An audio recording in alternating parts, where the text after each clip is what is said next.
Management को, कि changes जब हम software, no matter where you are in the system life cycle, the system will change, ठीक है।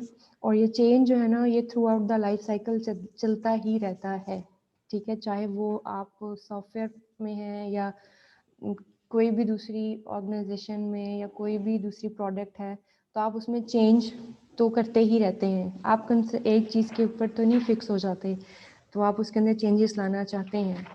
तो आम तौर पे सॉफ्टवेयर में हम चेंजेस उसके प्रोग्राम्स में हो सकती हैं, डॉक्यूमेंट्स में हो सकती हैं, उसके डाटा के अंदर चेंजेस हो सकती हैं, और चेंजेस जो हैं वो रिक्वायरमेंट्स के अंदर हो सकती हैं, बिजनेस रिक्वायरमेंट चेंज हो सकती हैं, टेक्निकल रिक्वायरमेंट चेंज हो सकती हैं, मतलब हमने टेक्नोलॉजी अंदर से चेंज करनी हो किसी भी चीज़ की, क्योंकि नई टेक्नोलॉजीज आती हैं तो हम फिर उसके अंदर अपने सॉफ्टवेयर को अडॉप्ट करते हैं नई टेक्नोलॉजी में।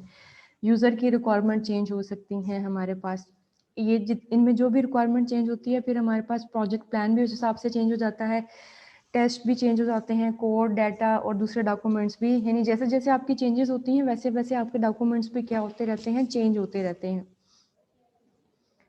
सॉफ्टवेयर जो है ना वो फिक्स नहीं होता कि एक दफ़ा जो बना दिया है वो वही रहेगा, उसकी एवेल्युएशन होती रहती है through out the time period, ठीक है। आपने अब तक जितने सॉफ्टवेयर देखे हैं, आप देखें वो फिक्स नहीं है।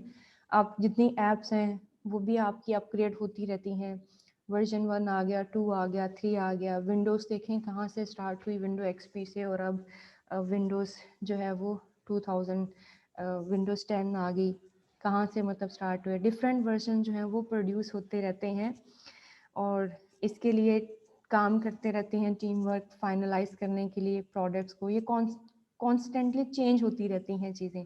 आप मोबाइल पे देख लें अपनी ऐप्स, व्हाट्सएप देख लें, हर कुछ महीने बाद अपग्रेड करना होता है। आप अपने सॉफ्टवेयर को देख लें अपने मोबाइल के, वो भी आपको कुछ महीनों बाद ऑप्शन आई होती है कि नया वर्जन आ गया है, आप अपने मोबाइल को अपग्रेड कर लें, ठीक है। तो सॉफ्टवेयर फिक्स नहीं रहते, इनमें चेंजेस आती रहती हैं।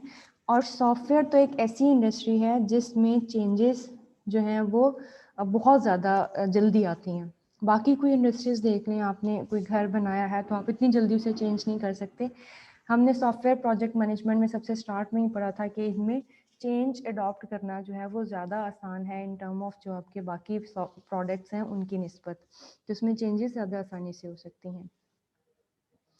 जब आप कोई भी कॉन्फ़िगरेशन करते हैं यानी चेंजेस करते हैं, तो उसके अगेंस्ट आपको आइडेंटिफिकेशन पहले ज़रूरी होती है। ये एससीएम के पॉइंट हैं सॉफ्टवेयर कॉन्फ़िगरेशन मैनेजमेंट के, कि आपको चेंज असल में करना किस चीज़ में है, ठीक है। यानी किस वजह से आप चेंजेस कर रहे हैं, किस चीज़ के अंदर चेंजेस कर रहे हैं। चेंज जब आप करते हैं तो फिर आपको वर्जन कंट्रोल या वर्जन मैनेजमेंट भी करनी चाहिए, ठीक है। यानी जब आप सॉफ्टवेयर देखते हैं उनके साथ वर्जन नंबर लगे होते हैं, ये 3.2.1 है, दैट्स मीन जो 3 आया है ना उसका, उसमें भी कुछ छोटी मोटी चेंज हुई है तो 2 आया, उसमें भी चेंज हुई है तो 1 आया, ठीक है। तो ये 3, जब आप कोई मेजर चेंज करते हैं तो आप इसका जो नंबर है यानी 3 से आप 4 पे ले जाते हैं कि ये जो है ना वो 4 है। जब आप 4 में कोई माइनर चेंजेस करते हैं तो आप उसको 4.1 कह देते हैं। जब आप 4.1 के अंदर कुछ चेंज करते हैं तो आप उसको 4.2 कह देते हैं। लेकिन जब आप ओवरऑल स्ट्रक्चर में चेंजेस करते हैं तो फिर आप उसको कह देते हैं कि ये वर्जन 5 है, ठीक है। इस तरह से आप विंडोज़ के भी देखते हैं, विंडोज़ 10 के डिफरेंट टाइप्स के वर्जन होते हैं, यानी उसमें मेजर चीज़ें चेंज नहीं होती लेकिन माइनर आपकी चेंज होती रहती हैं।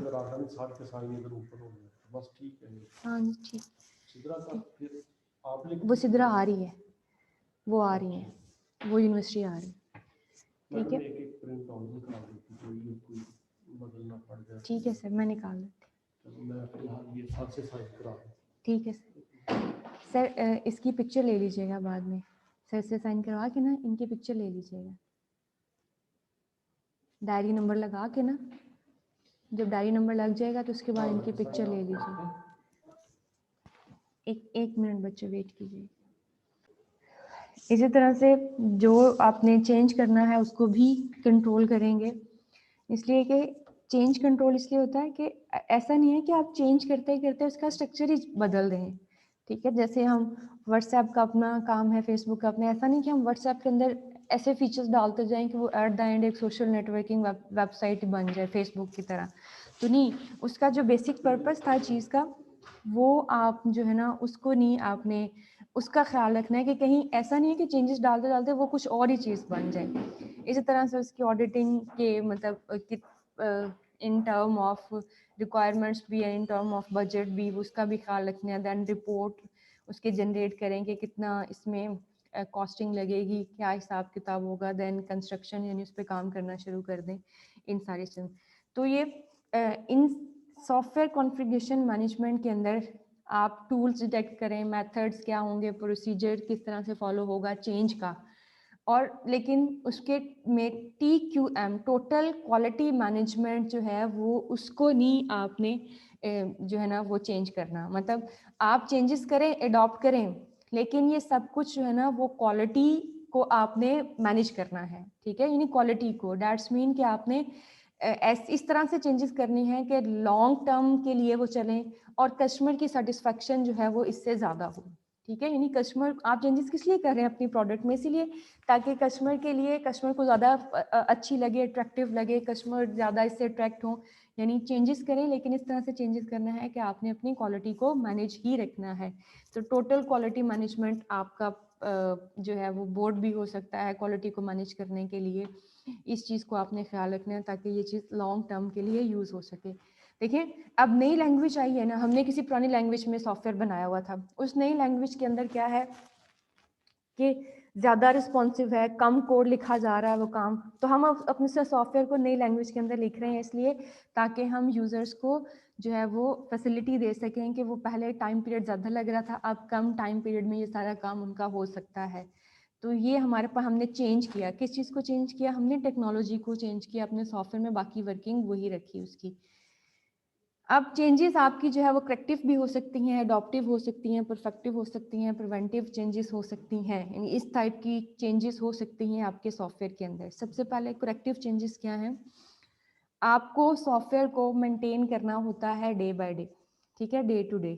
यानी करेक्टिव चेंजेस हैं कि अगर सॉफ्टवेयर के अंदर कोई एरर आ गया है, कोई बग आ गया है, आपने कोई टाइम, अब जैसे जैसे आप उसे यूज़ कर रहे हैं, आपने कोई बग फाइंड आउट किया है उसके अंदर, तो उसको, उस बग को, उस एरर को रिमूव करने के लिए आप जो चेंजेस रिक्वायर्ड हैं आप वो कर रहे हैं। That's mean corrective changes. यानी आप खुद से नहीं आपने चेंज फाइंड आउट की, बल्कि सिस्टम के अंदर कोई एरर आया और उस एरर को रिमूव करने के लिए या उस बग को रिमूव करने के लिए कोई चेंज करनी पड़ती है, तो उस चेंज को हम कहते हैं कि ये क्या है हमारी, ये हमारी करेक्टिव चेंजेस हैं। यानी इमरजेंसीज फिक्सेस करने के लिए नहीं, सिस्टम को ऑपरेशनल बनाने के लिए हम पैच लगा देते हैं, ठीक है। पैच उसे ही कहते हैं ना कि उसी चीज़ से काम चलाया जाए, चेंज ना करें, उसी चीज़ से काम चलाया जाए, लेकिन उसके ऊपर एक पैच लगा दिया ताकि हमारा काम चल जाए किसी तरह से। इस तरह की चेंजेस को हम कहते हैं करेक्टिव चेंजेस, इमरजेंसी फिक्सेस भी बोलते हैं इन्हें। चेंज तो हुआ ना, इसमें चेंज भी हुआ। फिर एडॉप्टिव चेंजेस हमारे पास क्या होती हैं? ये इस तरह से होती हैं, ये भी सिस्टम को मेंटेन करने के लिए ही हम करते हैं कुछ मॉडिफिकेशन। इसमें भी हम होल सिस्टम को चेंज नहीं करते, हम सिस्टम का कोई एक हिस्सा चेंज कर देते हैं। जैसे फॉर एग्जांपल हम कहते हैं कि हमने डेटाबेस अपग्रेड करनी है, तो हमने पूरे सिस्टम को चेंज नहीं किया, सिस्टम का एक पार्ट जो है वो हमने चेंज किया है। और इन सब चेंजेस में पर्पस हमारा वही है कि हम मेंटेनेंस करना चाह रहे हैं। फॉर एग्जांपल डेटाबेस के साथ प्रॉब्लम होती थी कि limited number of users database को यूज़ कर सकते थे एक टाइम पे, तो हमने डेटाबेस को थोड़ा सा अपग्रेड कर दिया। हमने एसक्यूएल से उसे ओरेकल पे ले गए या उसे फायरबेस पे ले गए, ताकि जो है वो रियल टाइम जो है उसके अंदर चेंजेस हो सके। तो ये हमने एक हिस्सा अपग्रेड किया, उसे कहते हैं एडॉप्टिव चेंजेस। फिर परफेक्टिव चेंज। परफेक्टिव चेंज क्या होता है हमारे पास? ये टर्म है हमारी रिफैक्टरिंग की, ठीक है। पहले तो बताएं रिफैक्टरिंग क्या होती है। रिफैक्टरिंग,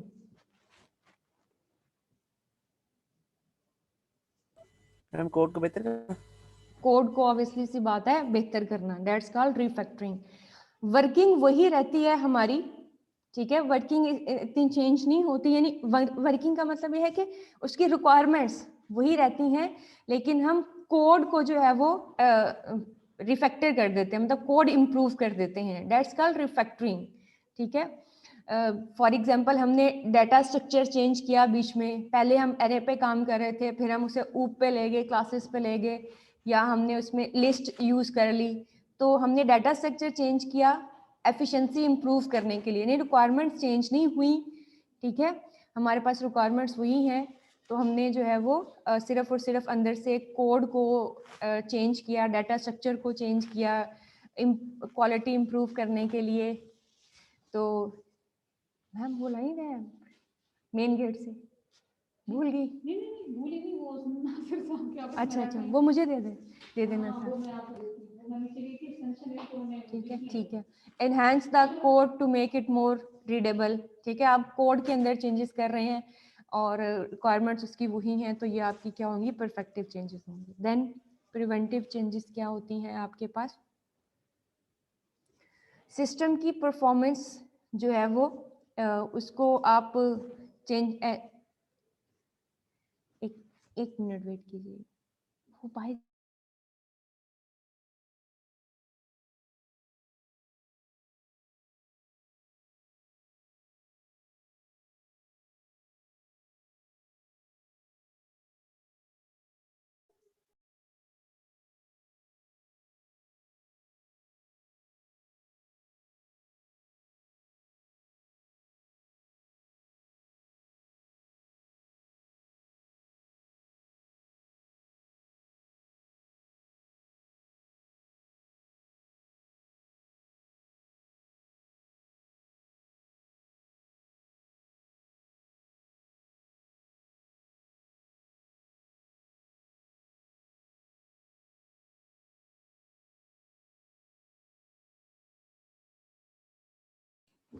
अच्छा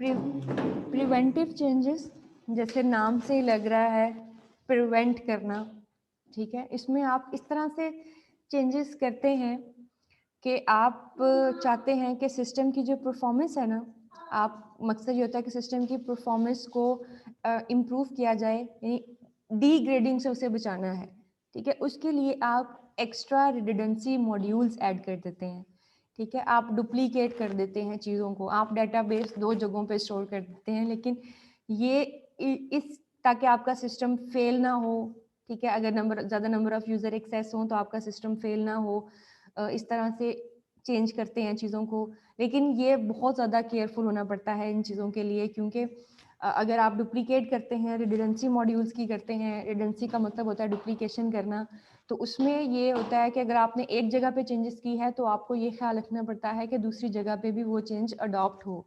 अगर वो ऐसा नहीं होता, आपका सिस्टम ऐसे नहीं करता, तो फिर प्रॉब्लम्स क्रिएट हो जाती हैं, यानी ऑब्वियसली फिर 2 जगहों पे डाटा होगा और दोनों जगहों पे डाटा जो होगा वो डिफरेंट होगा, तो फिर प्रॉब्लम होगी। आम तौर पर सिस्टम में जो होती हैं प्रिवेंटिव चेंजेस बहुत ही कम होती हैं, क्योंकि इन्हें मैनेज करना बहुत डिफ़िकल्ट होता है। मैंने आपको बताया कि ये चीज़ मैनेजेबल नहीं, बहुत कम होती है, मतलब ऐसा कि आप एफिशिएंसी ऐड करने के लिए, एक्स्ट्रा एफिशिएंसी ऐड करने के लिए सिस्टम की जो फाइल्स हैं उनको डुप्लीकेट करना शुरू कर दें, तो फिर आप वो डुप्लीकेट जो फाइल्स होती हैं उनको मैनेज नहीं कर सकते। परफेक्टिव चेंजेस जो हैं, एरर्स जिसमें आ रहे थे ना, एरर आ जाते हैं, वो तो बहुत कॉमन है, मतलब 50% ऐसा होता है कि हमारे पास ये होती हैं हर सिस्टम में। एडॉप्टिव 25 होती हैं, करेक्टिव 21 होती हैं मोस्टली। ये एक फिगर है जो कि एक एनालिसिस के बाद फाइंड आउट किया। प्रिवेंटिव जो है वो बहुत कम लोग जो है वो अडॉप्ट करते हैं। इसमें मैंने आपको बताया कि क्या इश्यूज होते हैं।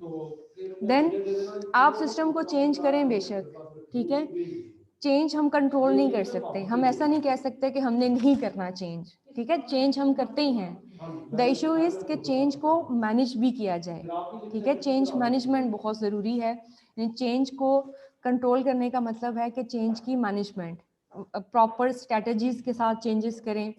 आपने जो है वो वापस नहीं सिस्टम पे नहीं आना, आपका जो नया सिस्टम है वो स्टेबल होना चाहिए, ठीक है, आप पहले वाले सिस्टम की कॉपी रखें, फिर आप सिस्टम के अंदर चेंजेस करें कि अगर आपने जो चेंजेस की हैं वो परफेक्ट नहीं भी होती तो आपका कम से कम पुराना सिस्टम तो चल सके ना, ठीक है। हर जो चेंज है आपके पास वो एक नया रिस्क आ सकता है उस सिस्टम के अंदर, तो बेहतर है कि पुराना भी अपने पास रखें और नया भी, और चेंज की मैनेजमेंट मतलब प्रॉपर चेक करके कि इससे सिस्टम के अंदर क्या प्रॉब्लम्स हो सकती हैं, इसके अंदर रिस्क क्या आ सकते हैं, वो सारी चीज़ें देखने के बाद फिर ही आप चेंजेस करें, अदरवाइज नहीं। चेंज अनअवॉइडेबल है, यानी ऐसा नहीं है कि हमें कभी भी चेंज नहीं करना पड़ेगा सिस्टम। हमें जैसे जैसे टेक्नोलॉजीज चेंज होती जाएंगी, जैसे जैसे यूज़र्स की आप कह लें कि यूज़र्स की रिक्वायरमेंट्स या थिंग्स अराउंड जो हैं वो चेंज होंगी हमारे, वैसे वैसे हमारे सिस्टम को भी चेंज होना पड़ेगा। तो चेंजेस जो हैं ये एक रियलिटी है, ठीक है। लेकिन चेंज अनअवॉइडेबल है, लेकिन change needs to be control and change needs to be manage. That's called software configuration management, ठीक है। कि सॉफ्टवेयर के अंदर चेंजेस तो होती रहती हैं, लेकिन changes should be control and should be manage. तो उन्हें कंट्रोल तरीके से करना चाहिए। कंट्रोल का मतलब ये है कि ऐसा नहीं कि सिस्टम को इस तरह से चेंज कर दें कि सिस्टम के जो एक्चुअल में वर्किंग थी वो एट द लास्ट कुछ का कुछ बन जाए सिस्टम। आपका जो बेसिक मोटिव था उस सिस्टम का वो चेंज नहीं होना चाहिए, वो वही रहना चाहिए। And changes need to be manage, यानी प्रॉपर प्लानिंग करके। चेंज के लिए भी वही एक पूरा लाइफ डेवलपमेंट साइकिल चलता है कि चेंज क्या चेंज करना है, रिक्वायरमेंट इकट्ठी करें, उसका डिज़ाइन बनाएं, उसकी टेस्टिंग, उसकी कोडिंग, मतलब वो सारे फेजेस एक दोबारा से एक सिस्टम बनाने की तरह ही चलते हैं। इसे कहते हैं चेंज मैनेज करना। वो वही बात आगे देखें कि सॉफ्टवेयर कॉन्फ़िगरेशन मैनेजमेंट जो है उसके अंदर आप ये सारे एस्पेक्ट जो हैं ये दोबारा से चलाते हैं, ठीक है। Need to be track and control, requirement क्या चेंज करना है, analysis, design, code and test, and then change को डॉक्यूमेंट, ये मैंने आपको डिस्क्राइब भी कर दिया। जब आप चेंजेस करते हैं, change management, version management, system building and release management, ठीक है। ये चीज़ें चेंज के साथ हम ये 4 चीज़ें भी करते हैं, यानी हम कीप ट्रैक करते हैं कि हमने क्या चीज़ चेंज की है, क्या वो रिक्वेस्ट डेवलपर साइड से आई थी या वो रिक्वेस्ट कस्टमर साइड से आई थी चेंज की। चेक करते हैं उसकी कॉस्ट, चेक करते हैं कि चेंज का फ़र्क क्या होगा, डिसाइड करते हैं कि वेदर हमें चेंज करना चाहिए या नहीं करना चाहिए, ठीक है। इसे कहते हैं चेंज मैनेजमेंट। वर्जन मैनेजमेंट में keep track of version number, जैसे मैंने आपको बताया कि पहले हम अगर हमने 2 किया था तो हम डिसाइड करते हैं कि अगर मेजर चेंजेस है तो हम उसे 3 करेंगे, अगर माइनर चेंजेस है तो हम उसे 2.1 करेंगे, फिर 2.1 के अंदर माइनर चेंजिंग है तो फिर हम 2.1.1 करते हैं।